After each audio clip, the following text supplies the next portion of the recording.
3월 26일 화요일, 오늘은 최고온도 13도, 최저온도 4도, 약간 추운, 그래도 날에는 좋은, 지금 해가 반짝 난 이 시간에 이제 녹화 시작합니다. 반갑습니다. 안녕하십니까. 네, 반갑습니다. 네, 오늘도 바로 질문 들어가겠습니다. 네, 빌라 공시가 또 떨어졌네. 집주인 가만히 있어도 역전세. 네. 어떻게 생각하시나요? 지금 사람들이 이제 빌라에 대한 선호도가 없어지고 있고, 그리고 다른 것보다 지금 이제 공시가 이제 앞으로 현실을 안 한다고 했다 보니까 전반적인 흐름이 이제 아까 말씀하셨던 빌라 주인들이 공시가에 대한 이슈로 인해서 그 전세 살고 있는 사람들이 역전세가 되어지니까 보증금을 토해달라, 좀 돌려달라 할 수 있는 여지가 생기고 있다고 보시면 될 것 같고요. 저희가 그래서 빌라 지역에서 요즘에 뭘 할까 이렇게 원하시는 분들이 많아서 상품 개발을 하고 있고 실제로 준비를 하고 있는 게 기업형 임대주택입니다. 월세를 제대로 요즘에는 이제 많이 받으려면 단순히 공간만 있는 것이 아니라 서비스 공간이 있어야 되는데 빌라에 서비스 공간 넣는 게 쉽지 않잖아요. 그래서 저희가 한 거점을 기반으로 해서 서비스 공간이 있는 전체의 하나의 임대주택 건물이 들어가고, 그리고 그 주변에 있는 이제 임차인들도 이제 이 서비스 공간을 같이 누릴 수 있는 구조 지금 짜고 있어요. 송파에다가 뭐 원룸 이런 건 아니고요. 투룸이나 쓰리룸, 그러니까 아이 한 명 정도 키우는 신혼부부 이런 분들이 최적화해서 쓸 수 있게, 또 이제 우리 펫 친구들 같이 키우는 이런 분들이 이제 쉽게 말하면 아이들도 맡길 수 있고 공부도 시킬 수 있는 약간 양질의 서비스가 들어가 있는 임대주택. 꼭 뭐 비싼 아파트에 가야만 그런 서비스가 있는 건 아니다라는 컨셉으로 준비를 하고 있는데, 재건축이 필요한 타이밍이고 재개발이 필요한 타이밍인데 이 분양형보다는 이제 장기적인 임대를 할 수 있는 쪽으로 디벨롭을 하는 게 좋다라는 판단이 드는 그런 타이밍의 뉴스라고 보았습니다. 꼬라지는 건설사 신용등급, 공사비 급등에 사업할수록 손해. 네, 라고 하는데 네.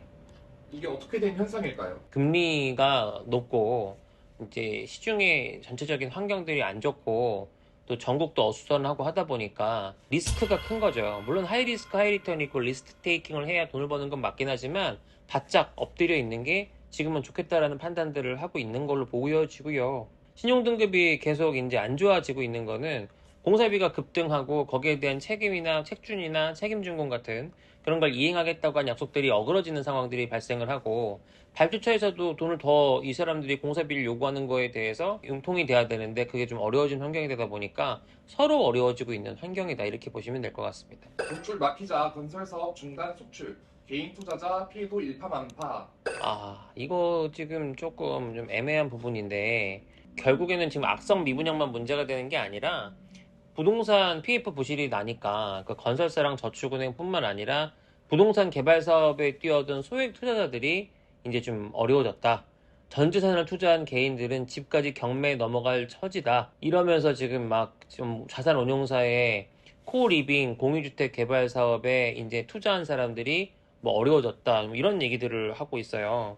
근데 핵심은 뭐냐면, 그러니까 저희 같은 회사에 가서 한 번만 물어봤으면 이런 거 하지 말라 했을 텐데 라는 얘기를 하고 싶습니다. 코리빙 개발 사업은 지금 천안 이쪽에서 조금 그나마 이제 반짝 할 만한 입지가 있고 나머지는 정말 제대로 된 데가 없는 게, 이 코리빙 사업을 제대로 하려면 일단은 그 매가가 토지 구입 자체를 상당히 싸게 해야 되고 용적률은 상업지처럼 높이 올라가야 되는 데는 가능한데, 이게 공사비 조달이 여의치가 않게 되면 결국 중공 리스크로 인해서 어려워지지 않습니까? 이뿐만이 아니에요. 요즘에 얼마 대주도 않는 돈 갖고 막 대출 이빠이 땡겨서 들어가시는 분들, 또 이제 남이 하는 거 공투로 막 들어가신 분들, 지금 이거 이자 나중에 뭐 어떻게 몰려고 하는지 모르겠어라 할 정도로 어려움도 겪고 있는 거 충분히 알고 있거든요.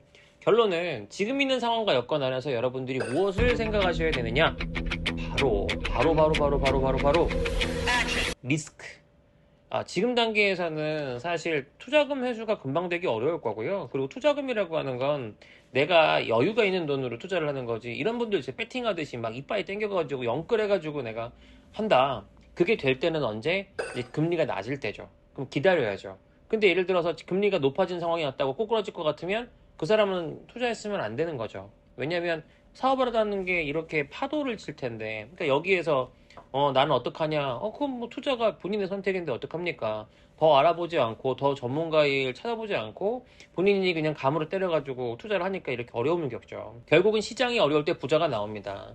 시장이 어려울 때 진짜 찐 부자가 탄생을 해요. 어떤 사람들이요? 준비된 사람들이요. 그리고 준비된 사람들이 옆에는 전문가가 있죠. 근데 요새 한 가지 좀 의아한 게 공인중개사 면허 갖고 계신 분들이 그렇게 건물을 샀다고 자랑들을 많이 하시더라고요. 근데 사실 이건 컨플릭트거든요. 원래 중개사는 자기가 중개하는 물건 자기가 못 사게 돼 있는데, 그러면 내가 궁금한 게 그 사람들은 그러면 중개수수료를 누구한테 주고 살까요? 모르겠어요. 근데 어찌됐건 그럼에도 불구하고 막 내가 회사 유동성이 있으니까 대출을 땡겨서 건물을 산다 이 말입니다. 뭐 디벨롭을 해가지고 임차 맞춰서 우리는 엑시스를 할 거야 막 이렇게 얘기하시더라고요. 근데 진짜 궁금한 게 한 가지 있어요. 만약에 회사가 이게 부동산 수주를 계속 못 해가지고 자금 유동성이 떨어지면, 그래가지고 영업이익이 내가 예상만큼 안 나와서 대출 갱신이 안 되거나 어려움을 겪게 되면, 또 한 가지는 임차가 제대로 이제 안 풀리게 되면, 그럼 그 책임은 나중에 뒷감당은 어떻게 하게 되죠? 뭐 어떤 회사에서 그러더라고요. 시스템으로 우린 20개, 30개, 40개 돌린다. 그래요? 어떤 시스템이 있길래요? 거기는 건축 전문가가 있나요? 아, 뭐 파트너십을 맺고 한다. 다 어차피 용역 관계잖아요. 금융이요? 어차피 일반 금융 1금융권을 쓰는 거잖아요. 다 똑같은 조건이잖아요. 근데 왜 다른 회사들에서는 리스크가 있다고 안 하는 거를 굳이 리스크가 좀 적다고 얘기하면서 이렇게 꾸며가면서 하는지, 저는 사실 조금 비춘 게 항상 이걸 확인하라고 합니다. 저희도 공동투자에 대한 게 들어갈 때가 있어요. 근데 언제 갖고 오는 사람이 하프 50%의 에코티를 깔 때, 그때는 저희가 뭐 딴 사람들도 같이 하는 게 타당하다고 보여지지만, 그게 아니고 용역비 받고 하는데 무슨 책임을 어떻게 지죠? 계약서에 그런 계약 해제 조항이나 이런 게 있는 거 우리 투자하시는 분들은 확인해 보셨을지 모르겠네요. 결론은 세상에 공짜 없다. 어렵게 일한 만큼 이익을 가져가는 겁니다. 부동산은 뭐 건물주 되면 건물주는 쉬운 것 같습니까? 임대뿐만 아니라 건물에 대한 유지보수 관리 쉬울 것 같으세요? 제가 부동산 공인중개사 면허를 갖고 그쪽 관련된 일을 하신 분 중에 큰 돈을 번 경우를 정말 드물게 보는 이유가, 남의 거 해주다 보면 자기가 잘 골라서 살 수 있을 것 같죠. 자기가 그 일을 하는 순간 주변에 있던 고객들은 다른 생각을 하게 됩니다. 아, 저 사람이 좋은 건 자기가 다 먹고 나한테는 떨거지를 주는구나.